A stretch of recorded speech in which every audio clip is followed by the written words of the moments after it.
Chicken তেহারি খেতে চাও? তাহলে আজই বানিয়ে ফেলো রেস্টুরেন্ট স্টাইলের চিকেন তেহারি। শো আর দেরি না করে রেসিপিটি প্রথম থেকে শেষ পর্যন্ত দেখার রিকোয়েস্ট রইল। অ্যানিওয়ে তোমরা দেখছো লুকুমাই কিচেন রুম। চিকেন তেহারি বানানোর শুরুটা হয়েছিল আদা রসুন বাটা থেকে, তারপর বানানো হয়েছে ঘরের তৈরি তেহারি মশলা।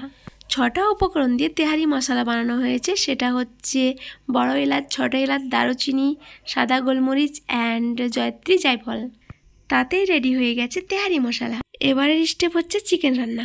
বেসিক্যালি চিকেন রান্নার জন্য প্রথমে সরিষার তেল দিয়ে তাতে অ্যাড করা হয়েছে তেজপাতা, পেঁয়াজ লাল হয়ে আসার পর দিয়ে দেওয়া হয়েছে হাড়বিহীন চিকেন, আদা রসুন পেস্ট অ্যান্ড ভাজা জিরে গুঁড়ো, তেহারি মশলা। তারপর ভালোভাবে মিশিয়ে নিয়ে অ্যাড করা হয়েছে স্বাদ অনুযায়ী লবণ। এরপর ভালোভাবে মিশিয়ে নিয়ে ঢাকনা দিয়ে যতক্ষণ পর্যন্ত রান্না না হবে ততক্ষণ পর্যন্ত রান্না করে যেতে হবে।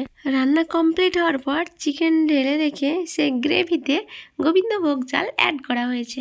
তারপর সেই চালগুলো ভালোভাবে ভেজে নিতে হবে। ভাজতে ভাজতে দেখবে যখন চালটা ফুটবে তাহলে ভাবতে হবে যে ভাজা হয়ে গেছে। সেই সঙ্গে অ্যাড করা হয়েছে যে পাত্রে যতটা চাল দিয়েছে সেই পাত্রে ডবল জল অ্যাড করেছে। সেই জলে দেওয়া হয়েছে মিল্ক পাউডার অ্যান্ড কাঁচা লঙ্কা, টেস্ট অনুযায়ী লবণ। এবার ঢাকনা দিয়ে হাই ফ্লেমে 5 মিনিট রান্না করে নেওয়ার পর ঢাকনা উঠিয়ে চিকেন দেওয়া হয়েছে। তারপর পেঁয়াজ বেরেস্তা, সুগার পাউডার অ্যান্ড কেওড়া ওয়াটার শো ভালোভাবে মিশিয়ে নিয়ে ঢাকনা দিয়ে 10 মিনিটের জন্য লো ফ্লেমে দমে রাখা হবে।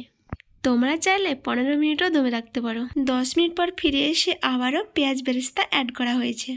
তারপর তোমরা দেখে নাও চিকেন তেহারি কতটা ঝরঝরে এবং পারফেক্ট হয়েছে।